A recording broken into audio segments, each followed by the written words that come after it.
next presenter, in this idea of big data and continuing with this trend. By the way, is anyone tired of hearing the word cloud? At what point, by the way, are we going to have tiers for clouds? Stratus and Cumulus. You know what's coming at some point, right? Some marketer is going to take that and run with it. But Jason Hoffman is our next presenter. He's the founder and CTO of Joyent. Jason specializes in bioinformatics, grid computing, cloud computing, distributed systems, and collaborative applications. If that's not enough, he's got a BS, an MS in chemistry and biochemistry from UCLA, and a PhD in molecular pathology. It's a lot.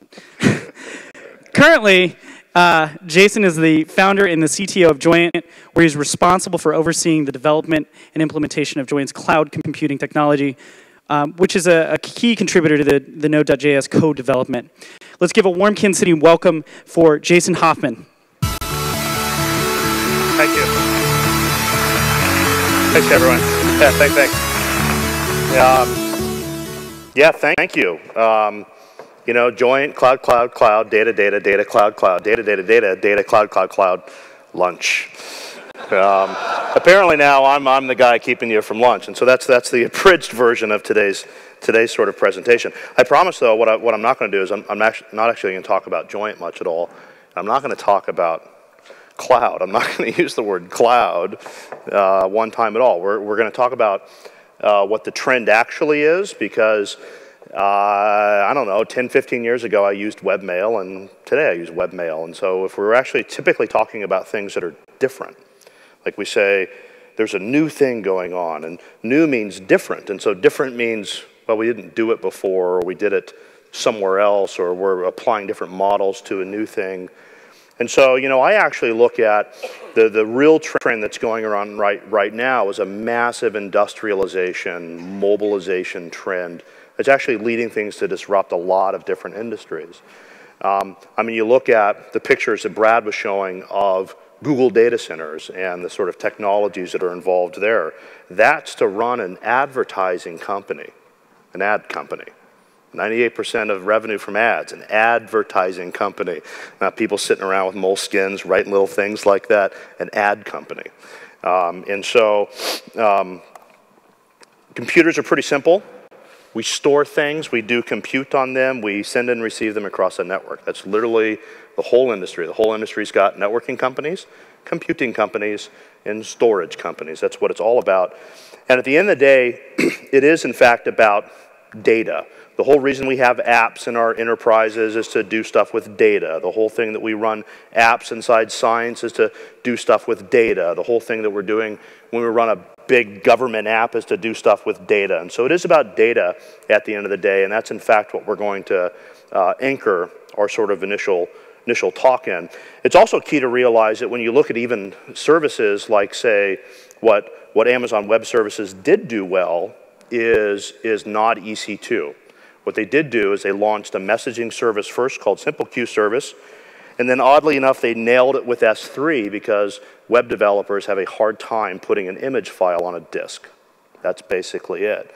And so S3 became a very sort of good way to dump a bunch of unstructured data that becomes a system of record.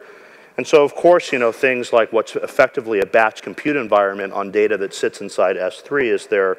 And so data services tend to sort of do that. Now, when you think about data, there's a source of data, there's an observer of data, and then there's someone that learns from data. Those are the only three things that we do that. Data has only three sources. It comes from humans, it comes from machines, it comes from nature. When we look at these types of things, they're encoded differently for each. So humans, we write in like alphabets. Machines will be machine code, base 64, a wide variety of formats. Nature often encodes, its information in DNA, RNA, protein structures, larger sort of groups across that, but fundamentally it lives in a bunch of A, T, Gs, and Cs.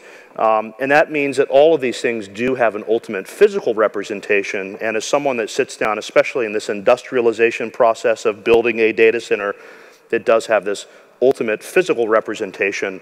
where we are going and consuming hundreds of megawatts of power and tons of rare earth metals and strip mining Mongolia so that we can look at pictures of cats, right? And so there are this ultimate physical representation of things that we sort of do. Data has only 3 observers of data. It turns out to also be humans, machines, and nature. So I sit there and say like, oh, I just read something, and so what did I do? I am a human observer of human-generated data. I'm a virus that just went and infected a bacteria and changed what it does. Well, now I'm sitting there as a virus that's in, sort of observing another thing. And so data only has 3 students as well, the 3 things that sort of learn from it: humans, machines, and nature. And of course, I'm sure someone over lunch will say, well, aren't human beings part of nature? And that's true, it's true, it's true. But we did come up with written text, and that does give us a different physical representation of this data that we do. And so when you actually decide that you're going to use this framework for looking at the world's data, there's 27 different combinations that you can come up with in terms of observer, learner, and source. And so some of these actually become trends. Now, what we have been doing in our industry is typically we have human-generated data, so user-generated content. Humans observe it, humans learn from it.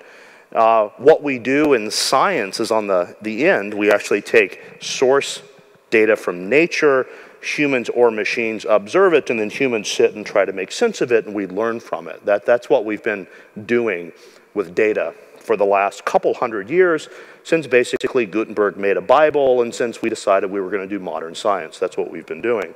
Now, what we've added to it since then, excuse me, are these things where humans are going and generating content, but now machines are looking at it. And we have machines generating content, and machines are looking at it. We have nature where it's sitting there, it's machines, machines, machines. And most importantly, we're actually asking machines to learn from it.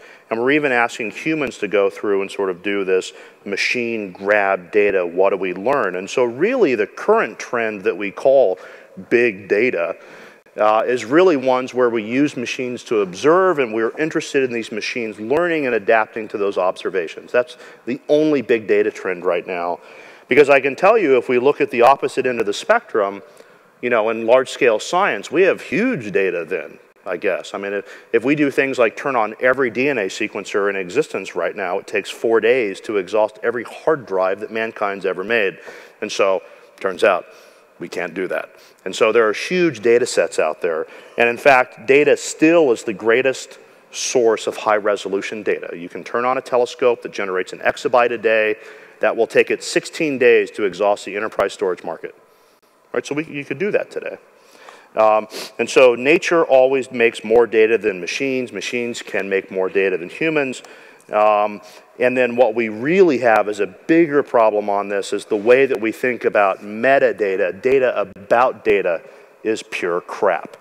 In the sense of, no, we sit around, we do things like, how big's this file, and when did I make it, and where is it sitting, and did I RAID 5 those drives, and you sit around with that type of metadata when in fact that's, you don't want to deal with any of that. You want to sort of sit down and say, is my data unique or not? Because like one thing I found when I was doing a lot of genomics is that if you go off, like we sat down and said, oh my God, we got to buy like $200 million of storage to keep all these image files. And the sort of 80-year-old Nobel laureate walks in and says, just freeze it all. Freeze it! And we spent $40 million on a cryo facility, and we froze cells and bacteria because 5 years later, it's going to be cheaper to just go get the data again. If you're in the oil and the gas industry and you fill up your NetApp arrays, and when they're full, you delete the data because the data's in the ground. And so you have this type of thing where you sit down and say, well, if it's going to be easy for me to go get this data again, and that process gets cheaper and cheaper and cheaper every year, which is a problem as humans that we have a hard time thinking of that, and it's relevant to what I'll be saying later. If it's unique, keep it. If it's not, forget it. And then you have to sort of have these nice toggles where you sit down and say, well, my data is important to the business. Meaning if this data goes away, we go out of business. Or if this gets deleted, whatever.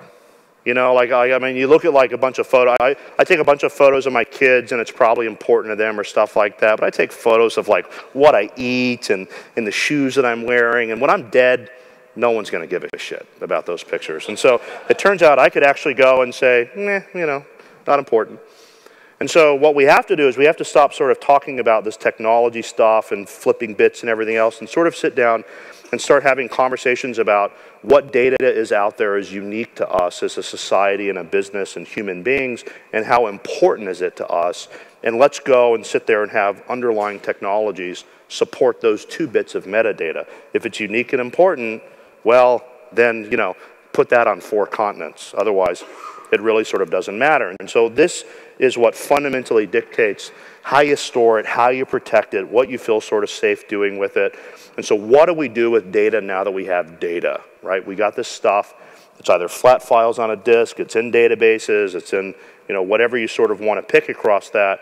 Well, we do math on it. We forget that compute and computers, compute, the definition is to do math, to apply numerical methods to, that's compute. So we do compute on things, we move things, we connect things, we store things. We actually don't currently have a compute problem in the industry, right?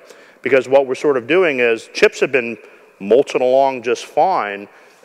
We've been sitting there and going logarithmically up through networking stuff, but we have a big problem right now in terms of how we can handle a ton of connections and how we can actually store things that are relevant or not. And so as we see that largely being driven by the fact that we carry around little computers in our pockets now, right? So an iPhone, as you can recall, is actually more powerful than an iMac was in 2006.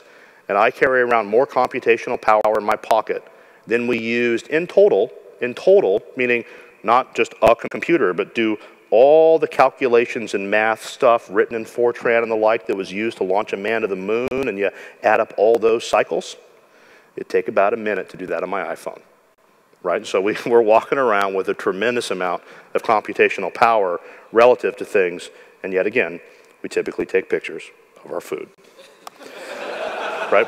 And so the cool thing, though, is there is like a fundamental thing in our industry. It is the bit. Like, we do have a bit. You can sit there and say, there's a bit. I can move 8 bits. I can store 6 bits. I can sit there and do these types of things. The bit is ultimately represented by an atom. So like if you look at a modern Intel chip right now and the great little sort of T-bridges, these are little transistors that are 8 atoms wide. 8 atoms. You know how small an atom is? It's 8 atoms wide. And in fact, when we look at things like how NMR works and how MRIs work, this is an atom in one direction and an atom in the other direction. In the magnetic field, that's exactly a 0 and a 1. And so, you know, we have these types of things where the ultimate sort of minimization we can do is to sit there and say, well, you know, bits pointing this way or bits pointing that way, and, you know, an atom that way, atom this way, and that's a 0, that's a 1. And so we sort of have that ultimate sort of thing. But in our industry, a bit is our economic good. That's what it is. It's the thing that you weigh, and you weigh it in bytes. And so it's no different than soybeans and hot dogs and ketchup and stuff. It's a thing, right? Moving bits per unit time, is our economic service in this industry. And so, by the way, making economic goods readily available is what you do call a commodity. Making an economic service readily available is what you call a utility. And then the time thing is usually what we call service delivery times. It's not unique to our industry. FedEx cares about it too, right? And in fact, when we start sort of thinking about some of the problems around tracking bits in systems, we don't have barcodes on bits. We group them together into little containers, right? So on disk, we call them blocks. In memory, we call them words. In CPUs, we call them registers. On the network, they're PDUs. You know, in Ethernet, it's a packet. And these have set sizes, right? So when you say 8-bit, 16-bit, 32-bit, 64-bit, you're referring to the size of the memory words on those systems. And you're saying that a piece of memory we have as a container there sits down and can hold 64 of those types of bits. Those are containers. And so, in fact, when we start looking at a big transformation that's sort of going on in the way that we're doing data centers and IT and everything else, is really akin to the transformation that occurred with the container ship revolution that sort of really came into full swing in the 1950s. It means that we used to do longshoremen walking up and down things, grabbing individual goods and taking them off of little boats. And now we have basically computers running cranes that a human being watches and goes and very precisely unloads these ships so they don't capsize. And so very much what we're sort of entering in is this idea that physical goods are going from digital goods. We even have digital goods going back to physical goods, like in the names of sort of three-dimensional printers and the like. And so the service provider business that we're doing right now is just a digital shipping and logistics business where we're not shipping like cows and soybeans and ketchup and milk and stuff. We're just shipping bits. We have a container abstraction that's exactly the same. We have a service delivery time that's sort of exactly the same. And just like how you sat down and said, well, you know, this whole longshoreman thing where people are taking, you know, individual goods on and off of ships, that doesn't allow us to drive the shipping cost down to zero. I mean, we ought to remember the container ship and the pallet is the thing that, like, made it possible for every factory in the United States to go somewhere else. I mean, those are the things that massively sort of have disrupted the world, led to a ton of sort of globalization and everything else. And now we're sort of all sitting here with these great little mobile devices in our hands. And what's going on in the service provider businesses right now is the same transformations that occurred 50, 100, 200 years ago in other shipping and logistics businesses. So data centers, in fact, are ports, and data centers are factories. And so the rules apply. Most data centers in the world are in port cities. There are data centers in Tokyo, Hong Kong, Singapore, LA, Seattle, San Francisco, New York, London, Amsterdam. Those are port cities. Those are centers of shipping for, you know, centuries. And so data centers are just modern ports, and they're factories. A good port is a factory. A highly mechanized, industrialized thing that allows you to move stuff around. And so the ownership rules for factories apply to data centers. If you can use your data center all the time, own a data center. If you can't, you have two choices. One choice is you need to resell what you're doing there to other people and be a service provider. You need to actually be an outsourced manufacturer to other people, or don't own a data center. So if you can use your factory all the time, own a factory. And if you can't use it all the time, you either need to sell your excess space or get rid of it. Or there are some industries, you know, my old sort of, you know, when you look at some of the stuff I used to do in pharma and the like, we can give a shit about how much IT cost. And we're making boner drugs that cost $6 billion a year.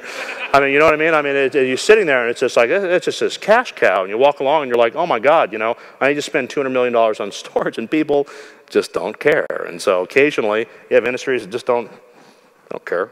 You spend a bunch of stuff, we don't care. But, you know, that's usually not the case. And so a lot of the trend right now is really around this industrialization of data centers. And there's a very, very, very sort of key insight to this that for some reason no one really sort of talks about or realizes, I don't know. But it is not about building this industrialized data center. It's not about building, it's the only time I'm going to say it, only time I'm going to say it, here it comes, a cloud. It's not about building. See, I'm not even going to say it again. And so, and that is that you have built a building and you got power coming in that building, and that's now what's constant. And if we actually take that down and we sort of formalize that into like the level of a rack, 8 years ago, I'd put 8 kilowatts of stuff in a rack. I'd spend $200,000 to fill that rack up. Today, I have 8 kilowatts in a rack and I spend $200,000 to fill that rack up. Except what used to fit in 32 racks now fits in 1. And so, in fact, the thing is not so much about industrializing your data center and everything else. The true ability to do this cloud thing, third last time, promise, is tail-end lifecycle management, and one's ability to do this within this odd context of having to track Moore's law and memory densities all the time. And so the idea that you keep a server for 3 years, 5 years, or 7 years is not the case. We keep servers 9 to 12 months at the most. And then we put them either back into a remanufacture, refurb type process where we reuse plastic, reuse chassis, reuse the racks, reuse those types of things. But if core density just doubled and memory density just quadrupled, then our unit economics just went down 400% to, say, deliver a virtual machine to someone. And so the name of the game is that. The name of the game is that every year, in the beginning of the year, it cost me $12 to deliver a VM, and at the end of the year, it's going to cost me $3. You don't have any other industry doing that. And so if you're going to do this, you got to do it with that understanding. It's all about tail-end lifecycle management. It's all about component management. It's all about taking apart this crap that people sort of try to sell you most of the time. And we're doing it again also within this context where the abstraction we have today is world of devices, network as a backplane. One of those devices happens to be a data center. Some of those devices are a car. Some of them are a refrigerator. Some of them are a mobile phone. Some of them are a pacemaker in someone's chest. But it is, in fact, world of devices, network as the backplane. How do we put just a great distributed messaging system on top of that and sort of deal with this as our modern abstraction we have to build against this idea that, of course, density is increasing rapidly every year. And we look at just some simple things like the mobile phone is the most personal of personal computers that we've ever had. Like, you'll let people use your desktop and stuff like that, and you let your kids on things. No one shares mobile phones, right? So there's a tremendously personal aspect to a mobile phone. 1982, IBM launched the PC. They used a chip from an unknown memory manufacturer named Intel. They used an operating system from an unknown compiler company called Microsoft. And of course, we know what the PC's done. We have things like in 2006, a Palm Trio had 64 megs of storage. 6 years later, an iPhone's got 64 gigs of storage and the same computational power of a 2006 iMac, right? So in 2018, your iPhone's going to have 64 terabytes, I guarantee, on it, right? So that's like 16,000 high-def movies. That's pretty good. I don't have that many movies. And so it's really going to be like that. And it's going to be massively more powerful than anything you're doing today. And yet again, what we'll be doing is storing 32,000 pictures of food on it. Network access in 2001, 200 million fixed-line broadband users. So, like the whole dot-com bubble, oh my God, that's like when the industry peaked. Okay, there were 200 million people on the internet when that happened. That was it. That was it. That's the only people that had access to the internet, 200 million people. In 2011, it's 2 billion fixed-line broadband users, but most importantly, it's 5 billion mobile internet access users. There are 3 billion people on the planet whose only way to get on the internet is through a mobile phone. And then, of course, when we start looking at 2015, we are talking about tens, if not hundreds of billions of connected devices in sort of the near future. And so, of course, things like mobile networks are also not the internet, just as something to keep in mind. And like I was saying before, constant rack power, constant cost, 4x increase per year in a data center. What fit in 32 racks now fits in one. 10 megawatts today is 1 million CPUs, 4 petabytes of DRAM, 200 petabytes of storage. That's what fits in there today. By 2020, that's what's going to fit in about half a megawatt. Half a megawatt, by the way, is 48 racks of stuff. So if you've got 48 racks of stuff, in 2020, you'll be running a supercomputer in that 48 racks that's larger than any supercomputer today. And if you're not, you might be doing it wrong or you don't care, which is another possibility. And so with that, thanks, everyone. And the questions, comments, concerns? Should we all go take pictures of our food together? Instagram them. Yeah. Cool. Thank you. Appreciate it. Thanks, everyone. I had a question. Oh, okay. You have a great background in math and science, and Yeah. talk about the basic element being an atom. Yeah. Do you think moving forward in the tech industry and education, there should be more of a focus on physics and math rather than just kind of the end product of IT? And chemistry. And chemistry? Yeah. Or or do you feel like when we're educating people just talking about technology and computers, do you feel like we're missing out on the science aspect? Yeah, it just depends on, I think the question is, are we missing out on the science aspects of these technologies that we consume? And I think, you know, when you look at, if you care about like the sustainability of the world, if you care about even a lot of that sort of stuff, it's almost embarrassing the amount of waste we have in our industry. I mean, just, you know, and so there's a tremendous amount of optimization to do in there. And I think it's largely because, you know, computer science is a very immature science relative to other things. It is a new thing. You know, there's a lot of things where, you know, even when you look at a lot of what we do from sort of an experimental, you know, how's a bunch of infrastructure running, there's really not even a large sort of corpus of knowledge around, like, what do 1 million computers do when you run a bunch of stuff on it? You know what I mean? And so a lot of it really is, oh, we have information and we're doing some math, and of course, you know, we're taking the math, and the first computers were largely targeted for accountants and scientists, right? That's what they were. And I think now when we start looking at how we're actually building them and what we're actually doing with them, the fundamental limit of what we can build and what we can do sustainably is a physics and chemistry problem, right? So, you know, hopefully. All right, give it up for Jason Hoffman. Thanks, everyone. Thank you.